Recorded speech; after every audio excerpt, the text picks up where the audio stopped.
One of the world's finest heroes, snuffed out by this. The year was 2015. Batman Arkham Knight was released for Xbox One, PC, and PS4, serving as the finale to the acclaimed Arkham trilogy. It remains a pretty good title, whether you're a fan of open-world games, superhero titles, or beat-em-ups with excellent combat, but launching after 4 years of development, that too after Arkham City, in some players' eyes, it wasn't enough to be pretty good. There were legitimate reasons for not liking it, from the Batmobile sections and tank battles to some underwhelming boss fights. The less said about the PC port, which led to an unprecedented suspension of sales and widespread refunds, or the shockingly short Red Hood and Harley Quinn DLC packs sold separately. If you didn't pre-order, the better. However, it's all the more interesting to look back on in hindsight, especially after the launch of Suicide Squad Kill the Justice League. The latter has received mixed reviews for its boring mission objectives, a short story that falls off heavily past the first few hours, underwhelming boss fights, etc. The fact that it's a live service title, which will slowly drip-feed content over seasons while pushing microtransactions, cosmetic only but still, is all the more disappointing.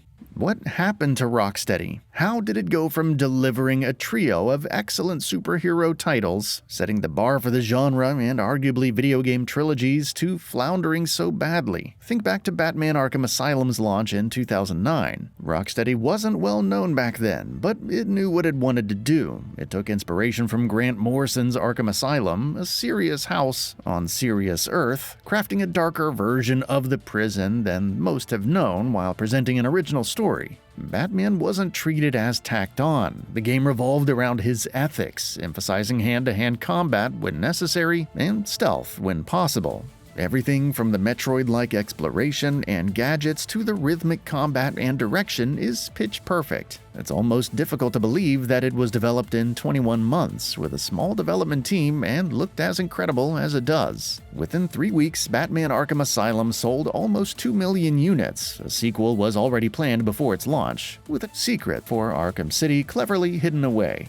In 2011, Batman Arkham City launched and went even bigger. This time the goal was to incorporate Batman in Gotham or a cityscape close enough to allow encountering familiar villains. Rocksteady also wanted to focus on grappling and gliding for traversal while ensuring the Dark Knight had his gadgets from the previous game ready to go. Arkham City also allowed for a scenario where Batman was effectively isolated from the Batcave and thus had to rely on his wits and some supply drops to survive while uncovering the mystery of Protocol 10. With the location serving as a citywide prison, it made sense for familiar villains like Two-Face, Clayface, Mr. Freeze, and of course, the Joker to appear. Investigations into different cases, stopping random crimes, collecting Riddler trophies, and much more all fit seamlessly within the setting's context. Couple this with the addition of new moves, further refinements to the combat, even better looking visuals, and tons of things to do, and Batman Arkham City achieved even greater heights than the original. Sure, some of the boss fights could have been better, but when everything else was this great, it was a small blemish, which is ironic now that you think about it. The sales reflected fans' enthusiasm towards the title, with 2 million sold within a week. It was the 10th best-selling game of 2011, which is worth noting. Even the competition includes blockbusters like Gears of War 3 and The Elder Scrolls V Skyrim. Over 12.5 million copies were reportedly sold by 2020, which is insane. From that perspective, it's easy to understand the disappointment some had with Arkham Knight. This time, Batman was in Gotham City, which allowed for the Batmobile. There was no fast travel like in Batman Arkham Origins, and the story focused more on Batman's psyche, especially after being confronted by the resurgent Scarecrow and the laughably mysterious Arkham Knight. Criticism aside, many still agreed that the combat and overall gameplay remained incredible. Gotham City and the characters also looked fantastic, while the added power of the console generation allowed for more enemies on screen and real-time cutscenes. Then you had features like dual play for switching between Robin, Nightwing, and Catwoman. In some situations, less than 4 months after its launch, it sold over 5 million copies. Slightly less than Arkham City, no doubt, due to the problematic PC version, but it was still the fastest-selling game in the franchise and the second best-selling title of the year. Which now brings us to Suicide Squad Kill the Justice League.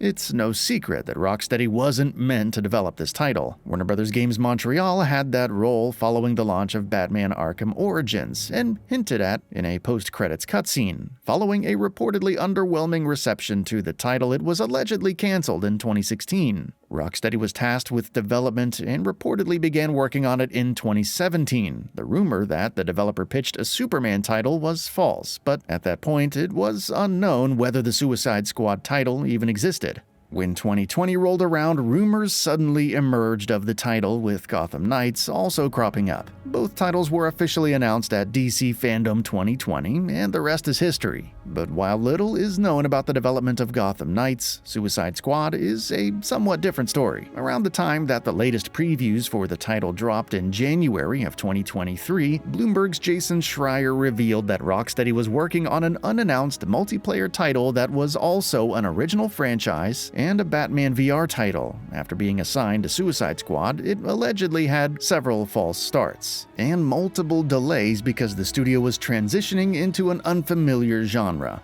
In 2022, Rocksteady's co-founders, Sefton Hill and Jamie Walker, left the company. With Hill serving as a director on the title, his departure caused some concern. Axel Ridby, who worked at Massive Entertainment from 2006 to 2016 and helped create teams for projects like Tom Clancy's The Division, would take over as game director. Two other directors, Rasmus Højgaard and Adam Doherty, also worked on the project, and considering the sheer length of time since Rocksteady's last game, some assumed that the development team had changed completely. Clearly, Suicide Squad isn't good because many of the people who made the Arkham series great are gone, right?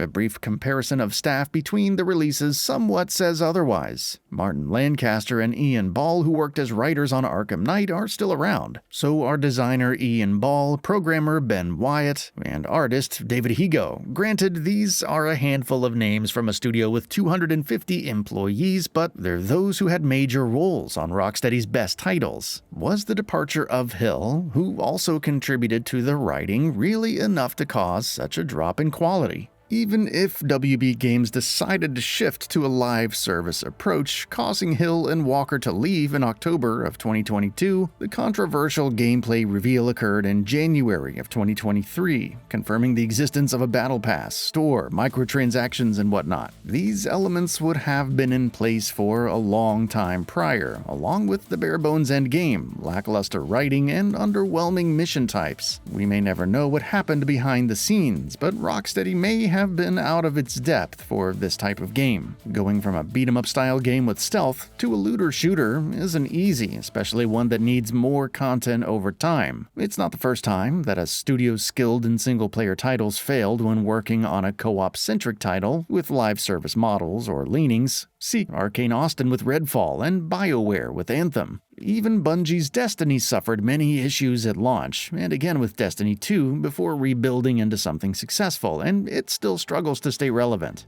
While it's not entirely accurate to say that the Rocksteady of old is dead, it currently faces an uphill battle to support a title with extensive time and money sunk into it. Hopefully, one day it can return to what it does best, with its soul intact. That's all for now. If you enjoy what you saw, please hit the like button. And if you're new to the channel, now is a great time to subscribe. We upload brand new videos every single day. After subscribing, don't forget to enable all notifications by clicking the bell icon. Thanks for watching this video, and we'll see you next time, right here on GamingBolt.